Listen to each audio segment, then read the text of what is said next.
Hello students, welcome to our channel जिसका नाम है आईटी ऑनलाइन एजुकेशन। मैं हूं आपका टीचर सेंसिन और टॉपिक चल रहा है हमारा पर्यावरण एवं पारिस्थितिकी। ठीक है, उसमें क्वेश्चन कराता रहता हूं मैं। तो अभी तक अगर आपने हमारे चैनल को लाइक, सब्सक्राइब और शेयर नहीं किया है तो जल्दी से जल्दी कर दीजिए बरखुरदार, और बने रहिए हमारे चैनल के साथ। बेल आइकन को दबाना ना भूलिए। तो चलिए, कल क्लास के बाद मिलते हैं नए क्वेश्चंस से हम आज। और पहला क्वेश्चन हमारा क्या है, चलिए। तो नेक्स्ट क्वेश्चन हमारा है, जैव विविधता अधिनियम कब लागू हुआ।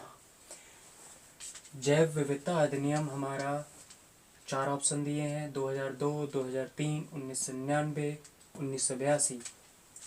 ऑप्शन ए है 2002, बी है 2003 एंड सी है 1999 एंड डी है 1982. What was the correct answer and what is the correct answer? Please comment in my this box on your video. तो बताइए जल्दी से जल्दी कौन सा ऑप्शन सही है। और इसके बारे में बता दूं कि जैव विविधता अधिनियम है किससे संबंधित। ये जैव विविधता अधिनियम संबंधित है हमारे जो भी जैविक प्रोडक्ट हो गए या जो भी हमारी फसलें हो गई उन सब में, या किसी भी क्षेत्र में जो जैविक है उसमें क्या है, मतलब प्लांट से ही रिलेटेड है ये, जो खाने से संबंधित है उनमें उनके क्या हो गया, उनके संरक्षण से संबंधित हो, जो भी उसमें डाइवर्सिटी है, विविधता है उसमें, उससे संबंधित है कि उसको संरक्षित किया जाए और उसके साथ साथ उसका मैनेजमेंट किया जाए, उसका प्रबंधन किया जाए, जिससे कि वो जो है विलुप्त ना हो या उनका वेस्टेज ना हो, और आगे उनसे मिलने वाले बाय प्रोडक्ट, जैविक बाय प्रोडक्ट को इस्तेमाल करके जो हम लोग और अपनी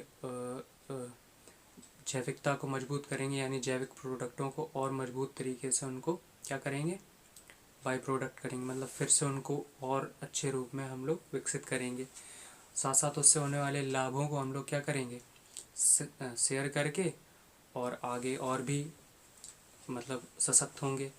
ठीक है, तो ये उसका उद्देश्य था और ये किया गया था 1999 में भी नहीं किया गया था, 1982 में भी नहीं किया गया था, 2003 में भी नहीं किया गया था, ये किया गया था 2002 में। ठीक है, तो चलिए नेक्स्ट क्वेश्चन पे चलते हैं। तो हमारा ये क्वेश्चन है नेक्स्ट, राष्ट्रीय हरित प्राधिकरण कब लागू हुआ। नेशनल ग्रीन ट्रिब्यूनल, ट्रिब्यूनल मतलब न्यायाधिकरण। ठीक है, यानी कि वैधानिक रूप से किसी पर्यावरण से संबंधित है ये, कि ये वैधानिक रूप से निकाय बना है। तो वैधानिक रूप से, अभी इसके ऑप्शन देख लीजिए कि ये कब बना है राष्ट्रीय हरित प्राधिकरण, 2004 या 2006 या 1990 या 2010। तो आप लोगों को जिसको भी पता हो जल्दी से कमेंट बॉक्स में हमारे बताइए, और तब तक मैं बताता हूँ कि ये क्या है और क्यों बना है। इसका मेन मोटो क्या है कि एक विशिष्ट वैधानिक निकाय बना के इसके जो भी मैटर्स रहेंगे उनको सॉल्व किया जाएगा। ठीक है, और इसके अंतर्गत जो भी पर्यावरण से रिलेटेड जो भी हमारी संस्थाएं काम कर रही होंगी या जो भी हमारी अभी तक का वर्क रहा है वो इसी के अंतर्गत अब आएगा, और ये वैधानिक रूप से है। ठीक है, एक अलग ही निकाय बनाया गया है, और अलग निकाय बनाया गया है तो ये वर्ल्ड में तीसरे नंबर पे हो गया है। यानी कि एक ऑस्ट्रेलिया है जिसने एक पर्यावरण संरक्षण से संबंधित एक अलग निकाय बनाया है अपने देश में, और उसके अलावा न्यूजीलैंड हो गया है जिसने अपने देश में एक क्या बोलते हैं अलग से निकाय बनाया है, और ये हम लोगों का जो विकासशील देशों की सूची है उसमें पहले नंबर पे है। ठीक है, लेकिन ये ओवरऑल तीसरे नंबर पे है जिसने एक अलग निकाय बनाया है पर्यावरण संरक्षण से संबंधित। ठीक है, लेकिन विकासशील देशों में ये पहले नंबर पे है जिसने एक अपने देश में अलग से निकाय ही बना दिया है पर्यावरण संरक्षण के लिए। तो कब बनाया गया है इसकी चर्चा कर रहे थे, अभी तक किसी ने बताया नहीं, लेकिन मैं बता दूँ 10 में ये बना दिया गया है। बहुत विशिष्ट और बड़ा निकाय है ये हमारे देश के लिए, बहुत इम्पोर्टेंट भी है। ठीक है, इसके बारे में डिटेल्स में पढ़ना हो तो आप लोग जो है कमेंट बॉक्स में बताइएगा, तो मैं बता दूंगा कि ये पूरा सिस्टम कैसे वर्क कर रहा है, क्या है, क्यों है। ठीक है, बाकी आप इसका आंसर समझ लीजिए। MCQs में इसका आंसर है 2010 में। NGT के नाम से फेमस रहता है, नेशनल ग्रीन ट्रिब्यूनल। ठीक है, या राष्ट्रीय हरित प्राधिकरण। ठीक है, नेक्स्ट क्वेश्चन पे पढ़ते हैं हम लोग। चलिए, नेक्स्ट क्वेश्चन हमारा है एगमार्क एक्ट कब आया या कब लागू हुआ। ठीक है, 4 ऑप्शन है। A 1947, B है 1985, C है 1937 या D है 1965।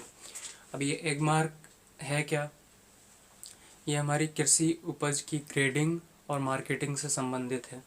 ठीक है, उसको ग्रेडिंग दी जाती है प्रोडक्ट को। ठीक है, और कृषि उपज को, और उसके अलावा क्या होती है, इसकी मार्केटिंग होती है कि किस प्रकार से इसका वैल्यू रहेगी या जो भी है उससे संबंधित है, ये कृषि उपज से संबंधित है। ठीक है, तो अब ये लागू कब हुआ था, अगर किसी को पता हो तो जल्दी से बताइए, और अगर नहीं तो मैं बताता हूँ। जल्दी से कमेंट बॉक्स में बताइए कि ये कब लागू हुआ था, एगमार्क एक्ट यानी एगमार्क अधिनियम। तो ये हुआ था हमारा 1937 में। ठीक है, चलिए नेक्स्ट क्वेश्चन की तरफ बढ़ते हैं। तो नेक्स्ट क्वेश्चन हमारा है एगमार्क योजना कब लागू हुई। ए है 1991, बी है 1992, सी है 1993 एंड डी है 2001। तो अब ये जो भी ऑप्शन आपको सही समझ में आ रहा हो, कमेंट बॉक्स में आप लोग कमेंट करिए और बताइए कौन सा आंसर सही है, अगर किसी को पता हो तो। बाकी मैं बताऊंगा ही। तो इकोमार्क सिस्टम है क्या, या इकोमार्क योजना है क्या? ये दरअसल कुछ प्रोडक्टों की ऐसी स्पेशल इनको मार्किंग करी जाती है जिससे ये पता चलता है कि पर्यावरण के अनुकूल है। ठीक है, या पर्यावरण के लिए फेवरेबल है, लाभकारी है उसके लिए। ठीक है, तो इसको कौन, BIS यानी ब्यूरो ऑफ इंडियन स्टैंडर्ड्स इसको क्या करता है, इसकी मार्किंग करता है। ठीक है, इसको चिन्हित करता है कि भाई ये हमारे पर्यावरण के लिए सुटेबल है और ये अच्छा प्रोडक्ट है, फेवरेबल प्रोडक्ट है फॉर आवर एनवायरनमेंट। तो इसका जो है प्रमाणन करता है वो। ठीक है, मुद्रण करता है, मुद्रित करता है प्रोडक्ट पे कि हाँ भाई ये एक इन्वायरमेंटल फ्रेंडली है। तो चलिए, इसका ऑप्शन है कि इस योजना को कब से लागू किया गया था। ये 1991 से लागू हुई थी। कई जगहों पे ये 1992 भी देता है, लेकिन ये आंसर गलत है। 1991 से ही इसको लागू किया गया था। ठीक है, इसका उद्देश्य भी यही है कि हम जो है अपने जो भी हमारा प्रोडक्ट रहता है उसका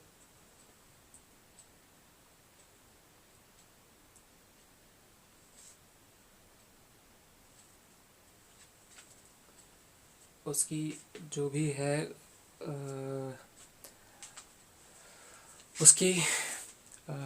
उसका सर्टिफिकेशन करना, मार्किंग करना कि हाँ ये भाई प्रोडक्ट पर्यावरण के लिए फेवरेबल है।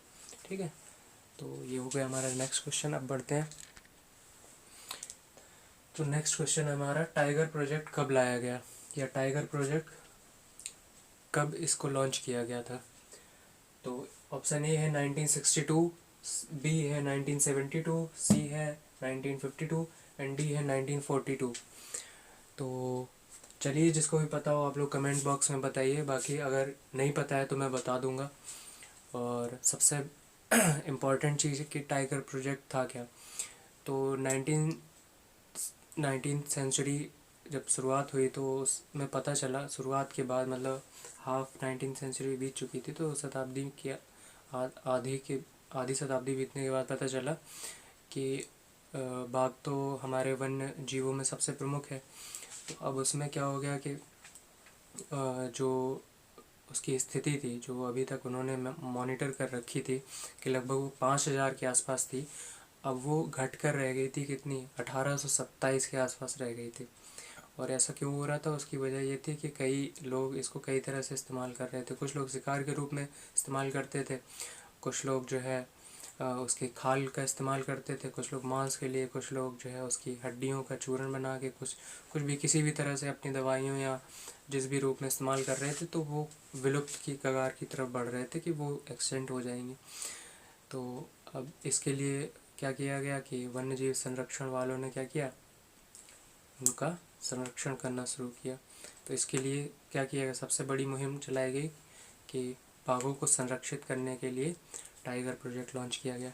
अब टाइगर प्रोजेक्ट लॉन्च हुआ तो टाइगर प्रोजेक्ट सबसे ज़्यादा इफ़ेक्टिव कहाँ कहाँ पे पड़ा, जैसे कि हम लोगों का उत्तराखंड में चल रहा था, अभी भी चल रहा है, मतलब है जिम कॉर्बेट नेशनल पार्क, ठीक है, जिम कॉर्बेट राष्ट्रीय उद्यान, तो वहाँ पे।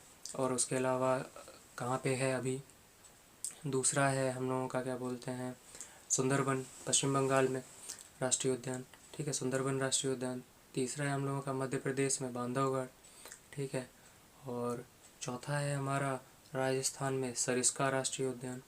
और पांचवा है हमारा केरल में पेरियार राष्ट्रीय उद्यान, ठीक है। यहाँ पे बाघों को क्या है, संरक्षित करने के लिए वहाँ पे व्यवस्था की गई है, ठीक है। उनके एरिया के लिए व्यवस्था है कि उनको पर्याप्त एरिया हो प्राप्त रहे, जिससे कि वो अपना जो फैमिली इन्वायरमेंट है, फैमिलियर इन्वायरमेंट है, उसमें वो लोग ठीक से रह पाएँ।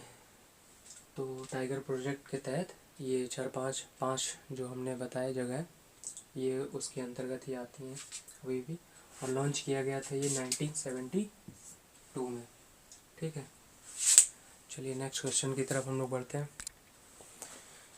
तो हमारा नेक्स्ट क्वेश्चन है, केंद्रीय गंगा प्राधिकरण कब बनाया गया। तो ऑप्शन ए है 2009, बी है 1985, सी है 2002 एंड डी है 2005। 2009, 1985, 2002, 2005, इन चार ऑप्शंस में से जो भी आपको पता हो, अगर सही पता है तो आप हमारे कमेंट बॉक्स पे बताइए कि सही आंसर क्या है, और अगर नहीं तो मैं बताऊंगा कि सही आंसर क्या है। चलिए मुझे तो बताना ही है, तो मैं बताता हूँ कि इसका सही आंसर है 1985। इसमें ये कहा गया था कि गंगा में जो भी तात्कालिक प्रदूषण है उसको तत्काल कम किया जाए, तत्काल हटाया जाए। इसका उद्देश्य यही था केंद्रीय गंगा प्राधिकरण बनाने का, ठीक है। इसके साथ ही हम लोग नेक्स्ट क्वेश्चन की तरफ बढ़ते हैं। हमारा नेक्स्ट क्वेश्चन है गंगा से ही संबंधित है। चलिए, तो हमारा नेक्स्ट क्वेश्चन है, केंद्रीय गंगा बेसिन प्राधिकरण कब बनाया गया। राष्ट्रीय गंगा बेसिन प्राधिकरण कब बनाया गया, ठीक है।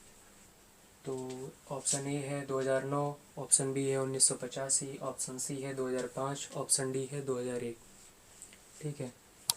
अब ये केंद्रीय गंगा बेसिन या गंगा बेसिन प्राधिकरण क्या है, तो एक तरह से, बाकी आप इसमें से आपको जो भी आंसर अगर सही में पता हो तो आप लोग बताइए, कमेंट बॉक्स में हमें बताइए कि कौन सा आंसर इसका सही है। बाकी मैं तो बताऊंगा ही। तो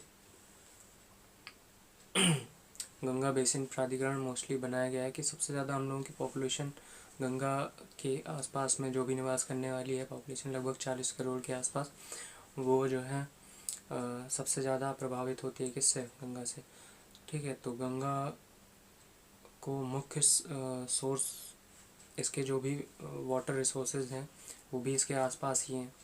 तो इसके लिए एक विशेष प्राधिकरण बनाया गया जो कि गंगा बेसिन प्राधिकरण के नाम से जाना जाता है, ठीक है। बाकी इसका सही आंसर ये है कि इसको बनाया गया था 2009 में, ठीक है। 2009 में इसको क्या किया गया था, बनाया गया था, गंगा बेसिन प्राधिकरण। चलिए, इसके साथ ही हमारे क्वेश्चन आज के लिए पर्याप्त है। और अगर ऐसे ही हमारे वीडियो अच्छे लग रहे हो या हमारे क्वेश्चंस अच्छे लग रहे हों तो बने रहिए हमारे चैनल के साथ, जिसका नाम है IT ऑनलाइन एजुकेशन।